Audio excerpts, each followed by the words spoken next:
Nandito tayo ngayon sa aking garden. Ayan, mag-a-update po tayo ngayon sa ating mga kamatsuna. So, ito na po yung ating kamatsuna mga langga. Ayan, oh. Ito po yung seeds from Germany. Napakalago po niya langga, napakataba niya, oh.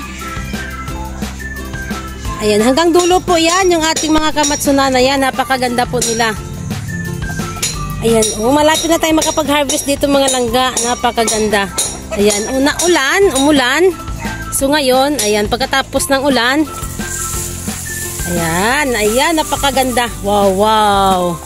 Hindi pa talaga ako nakapag-try kumain itong kamatsuna na ito. So parang nakikita nyo, para siyang mustasa, no? Kasi magkaiba po yung yung pichay. Ito naman ay kamatsuna ang kanyang pangalan.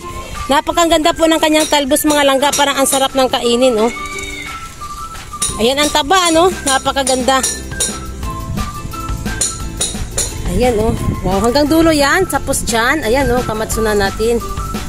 So, ayan, sa sunod na araw, babalik tayo dito, mag-harvest tayo dito ng ating mga kamatsuna. Napakaganda mga langga. Wow, grabe.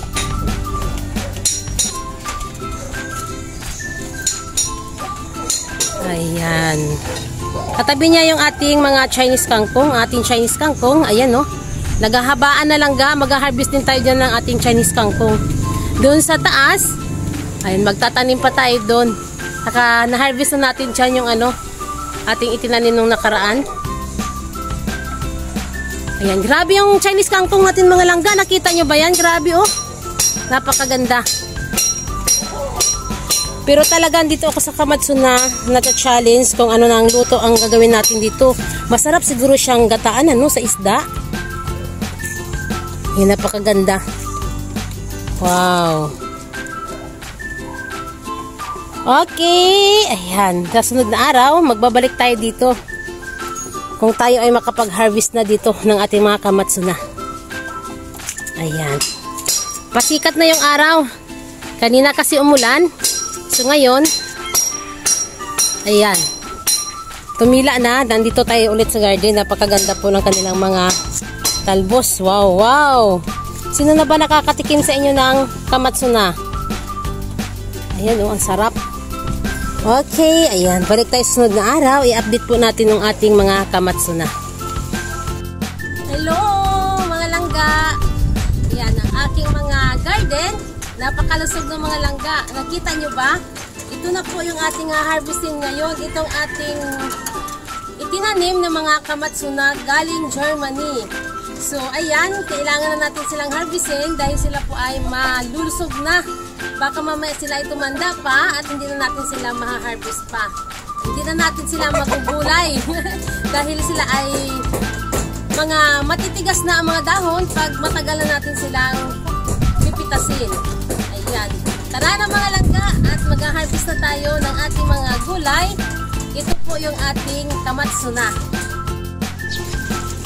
Okay mga langga, dito tayo magsimula sa pag-harvest ng ating kamatsuna dahil dito po ay malalago. At saka siksikan po sila langga, oh, para yung mga maliliit dito, ay mga maliliit, makakakita din ng araw dahil natatabunan na po. Marami po kasi sa isang paso. So ayan, pag nakuha na po natin itong malalaki, yung mga maliliit dito, ayan, lalaki na rin sila. So ito po yung ating harvestin. Itong kamatsuna mga langga, kunting sagi lang talaga nito. Talagang napakalutong na gulay. Ayan, oh, kunting sagi lang yan. Nakita nyo yan? Ayan, nakita nyo? Ipakita ko sa inyo. Ganito po kalutong ang ating kamatsuna. Ayan, nakita nyo yan? Kunting sagi lang. Oh, ayan, ganyan po mga langga, napakalutong niya. So para siyang lettuce mga langga. Masyado siyang malambot siya. So ganyan. Ayan, pitasin natin yung andito. Ayan, nakita nyo yan, napakalutong Wow. Ayan. Wow, grabe, napakalutong niya. Ayan, oh. So ayan, nakita nyo, napakadami pa po dito, oh. Mga maliliit. Ayan, oh, katulad yan, maliliit. Itong nakuha natin na isa ito, na kasama, ayan, ililipat ba natin langga, itatanim natin siya ulit dito. Nakita nyo, napakadaming maliliit. Ayan, harvestin natin yung mga malalaki. Ayan, dami oh. Ayan, dito, marami rin ditong malalaki. Ayan oh. Dami, marami ditong malalaki. Ayan, nakita nyo? Sobrang daming malalaki pa. O, ayan oh, nakita, malulutong. Ayan, napakaganda po ng dahon ng ating mga kamatsuna, mga langga. Ayan oh. Ayan, wow, napakalaki. Okay, ayan, at ilang piraso lang ang ating harvestin dahil sobrang dami na po nito langga. Ayan, kukuha pa tayo dito. Ayan, marami. So, mamaya, mag-harvest tayo ng sitaw naman. Tara, sa sitaw naman tayo mag-harvest. Ayan, nandito na po tayo sa ating sitaw, mga langga. Mag-harvest na tayo ng ating sitaw. Nakita nyo ba yung ating sitaw? Ayan, ang ating sitaw. Mga ilang puno lang po yung ating sitaw na naitanim dito. Ayan, ang ating kamatsuna. Dito natin nailagay. So, ang ating sitaw, mga ilang puno lang ang ating naitanim. Nagpabinhi na po ako langga. Nakita nyo yan, oh. Ayan ang ating binhi, oh. Nakapag-harvest na ako dito ng binhi. Dahil baka mamaya mauubusan tayo ng ating pantanim. So nagtanim na ako dito banda, may naitanim na ako dyan. Ayan, dito, sa mga paso dito, nagtanim na ako dyan, mga langga.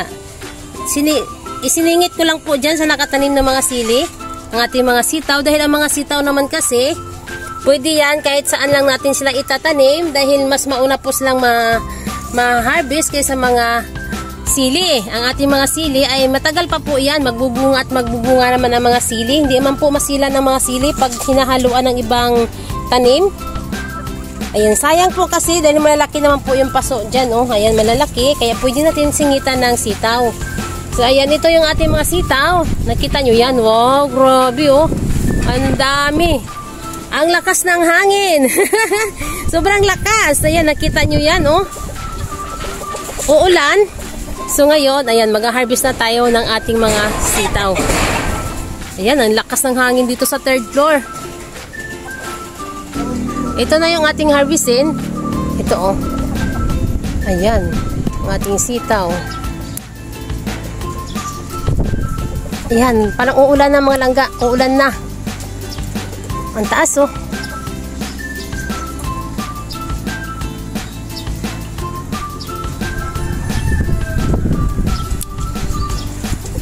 Ayan, andito pa oh. Ang ganda ng sitaw dito.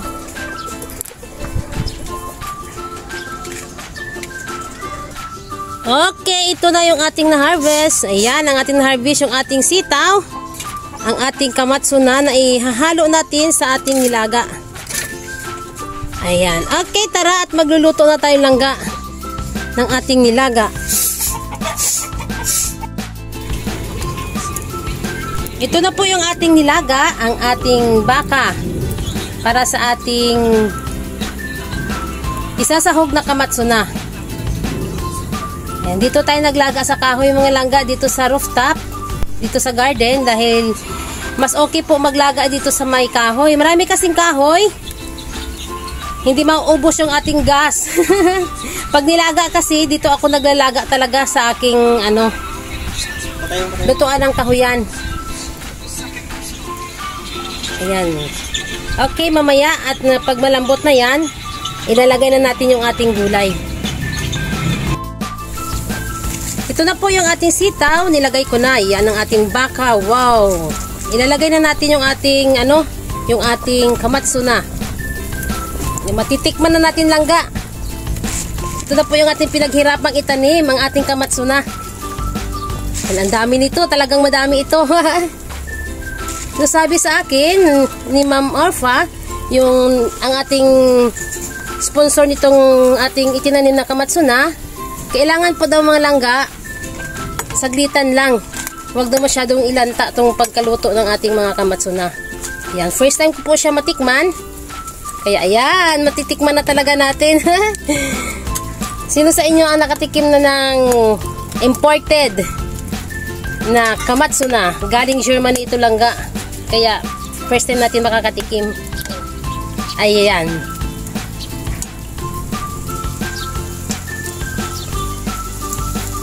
Okay lang ka. Ayan, luto na yung ating ulam for today. Ang ating nilagang baka na mayroong sitaw at kamatsuna.